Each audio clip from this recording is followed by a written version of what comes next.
رسول بخش صاحب، میرا آپ سے یہی سوال ہے۔ ایک تو اہم نکات کیا ہو سکتے ہیں صدر کے خطاب کے، پھر پیپلز پارٹی اور نون لیگ کی ٹینشن کا ذکر بھی ہوا، لیکن اس کے دوران پی ٹی آئی نے احتجاج کرنا ہے، وہ سولو فلائٹ لے گی یا اس کے اتحادی اس کا ساتھ دیں گے، اور ایسے میں حکومت کی حکمت عملی کیا ہونی چاہیے؟ میرا خیال یہ ہے کہ ہماری ایک ایسی روایت بن چکی ہے کہ جو پارلیمانی نظام ہو یا صدارتی نظام ہو یا کوئی جمہوری نظام کی کوئی بھی شکل ہو، اس میں اس کی کوئی مثال نہیں ملتی کہ پارلیمان کا احترام ہوتا ہے، صدر کے عہدے کا احترام ہوتا ہے، آئینی روایات کا احترام ہوتا ہے، ایک دوسرے کا بطور آئینی عہدیدار کے بھی احترام ہوتا ہے۔ وہ احترام اور وہ روایت کی پاسداری ہماری سیاسی روایت میں جب سے کہ جمہوریت نے انتقام لینا شروع کیا ہے، اور یہ انتقام نہ جانے کس سے تھا، لیکن جنہیں ہم جمہوری سیاسی جماعتیں کہتے ہیں وہ بھی ایک دوسرے کے خلاف انتقام لیتی رہی ہیں اور جمہوریت کے نام پہ لیتی رہی ہیں۔ تو یہ کہاں سے شروع ہوئی اور کہاں ختم ہوگی، اس میں اگر ہم اس بحث میں پا جائیں تو کسی نتیجے پہ نہیں پہنچیں گے۔ لیکن جو ایک طیارے کا حادثہ تھا اور اس کے بعد جو پارلیمان وجود میں آئی اور جو سیاسی تقسیم اس وقت بنی، اور اس سیاسی تقسیم کے دونوں دھڑے آج اکٹھا مشترکہ اتحادی حکومت میں ہیں، اور ایک دھڑے کا صدر کل قوم سے اور پارلیمان سے آئینی ذمہ داری پوری کرتے ہوئے خطاب کریں گے، یہ اس تقسیم کا حصہ تھے، بلکہ ایک متحرک کارکن اور قیادت فراہم کرنے والے تھے۔ اور پھر جب تیسری یا چوتھی جمہوریت بحال ہوئی اور سابق وزیر اعظم عمران خان نے خطاب کیا، تو اس میں محترم بلاول زرداری بھٹو کا کیا کردار تھا، پیپلز پارٹی کا کیا تھا، مسلم لیگ نون کا کیا تھا۔ اب میں یہ تو نہیں کہنا چاہتا کہ چونکہ ماضی میں انہوں نے یہ کیا ہے تو اب یہ ان کی طرف سے کرنا بھی درست ہے۔ اگر کوئی غلط روایت قائم ہوئی ہے تو اس غلط روایت کو کہیں ختم کرنا چاہیے، لیکن اس کو ختم کرنے کے لیے بھی ایک سنجیدہ اسٹیٹسمین شپ کی ضرورت ہے۔ وہ اسٹیٹسمین شپ مجھے کسی سیاسی جماعت میں نظر نہیں آتی۔ تو انتقام کے خلاف انتقام، پھر انتقام کے خلاف انتقام، یہ روایت ایک دوسرے کو نیچا دکھانے کے لیے، ایک دوسرے کو عدم احترام اور عدم استحکام کا شکار کرنے کے لیے یہ جاری رہے گی۔ صدر صاحب، ایک بات انتہائی اہم ہے کہ اگر آپ آئین کی روح کو دیکھیں پارلیمانی نظام میں، تو صدر کی وفاداری کسی سیاسی جماعت سے نہیں ہوتی، نہیں ہونی چاہیے۔ کیا اس عہدے کا جو ایک اوریجن ہے یا اس کی ابتدا ہے، وہ جو کانسٹیٹیوشنل ڈیموکریسی ہے یا کانسٹیٹیوشنل مونارکی ہے برٹن کی، اس میں ہے کہ بادشاہ کسی سیاسی جماعت سے تعلق نہیں رکھتا۔ اسی طریقے سے صدر انڈیا کا ہو، پاکستان کا ہو، آسٹریلیا یا کینیڈا کا ہو،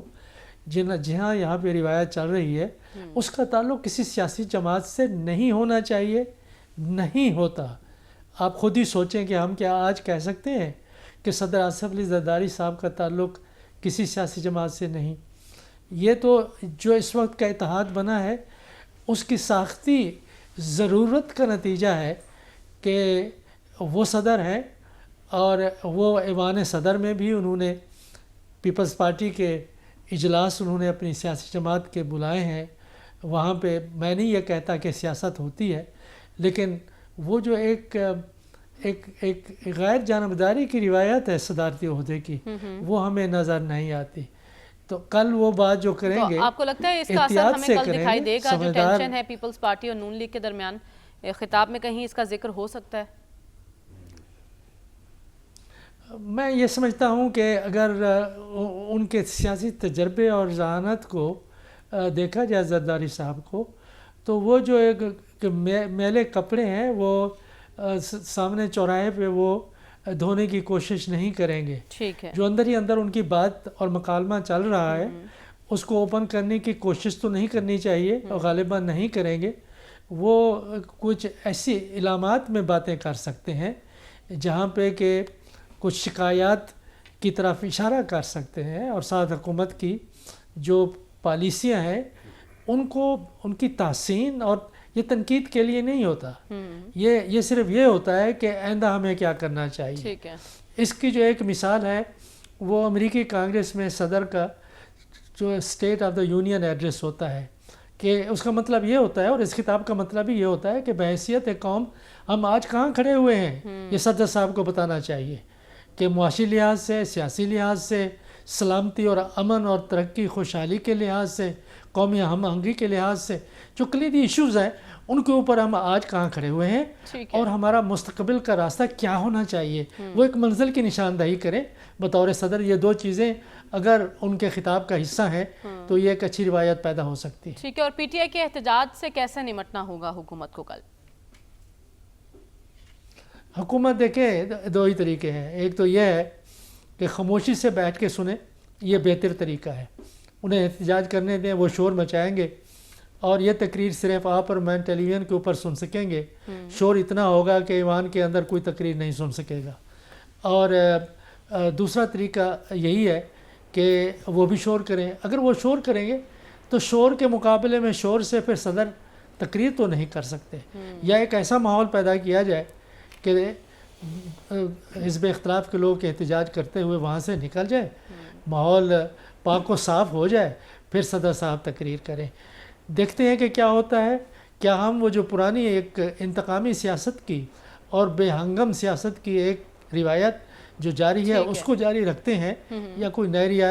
روایت قائم ہوتی ہے۔ لیکن یہ ہے کہ دکھ سے کہنا پڑتا ہے کہ یہ ایسا ہماری سیاسی جماعتیں ماضی میں بھی کرتی رہیں۔ رسول بخش رئی صاحب،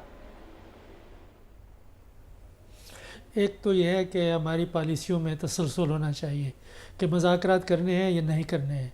طالبان کو دوبارہ آ کے یہاں پہ بسانا ہے یا نہیں بسانا ہے، ان کو ریہیبلیٹیٹ کرنا ہے یا نہیں کرنا ہے، یہ فیصلے ہم بار بار تبدیل کرتے رہے ہیں۔ اور پھر یہ ہے کہ ہمارے افغانستان کے ساتھ تعلقات کی نوعیت کیا ہونی چاہیے، اس میں بھی ہمیں تسلسل نظر نہیں آ رہا، کہ جب وہاں پہ طالبان کی حکومت نہیں تھی تو وہاں پہ ہم نے حکومت کو جمنے نہیں دیا، وہ اس لیے کہ ہمارے خیال میں وہ ایک پناہ گاہ بنتی جا رہی تھی ہمارے دشمن ممالک کی انٹیلیجنس ایجنسیز کے لیے، اور پھر ان کو ڈیسٹیبلائز کرنے کی ہم نے کوشش کی۔ یا تو وہی پالیسی رکھنی چاہیے یا اس کا متبادل لائے ہیں تو اس کے بارے ہمیں سوچنا چاہیے تھا کہ طالبان کا نظریہ داعش کے نظریے سے کوئی مختلف نہیں ہے، اور جو یمن میں ہو رہا ہے، جو عراق میں ہو رہا ہے، جو لبنان میں ہو رہا ہے، جو آپ سوڈان میں دیکھ رہے ہیں، صومالیہ میں دیکھ رہے ہیں، نائجیریا میں دیکھ رہے ہیں، یہ صرف یہ پاکستان کا مسئلہ نہیں ہے، یہ مغربی دنیا میں کون جا کے دہشت گردی کر رہا ہے، یہ ایک ایسی مسلمان معاشروں میں ایسی ایک ذہنیت پاکستان کا بنی مسئلہ ہوئی ہے۔ نہیں ہے، اور جن کے مسائل ہیں ان سب کو مل کے اس کا حل تلاش کرنا ہوگا۔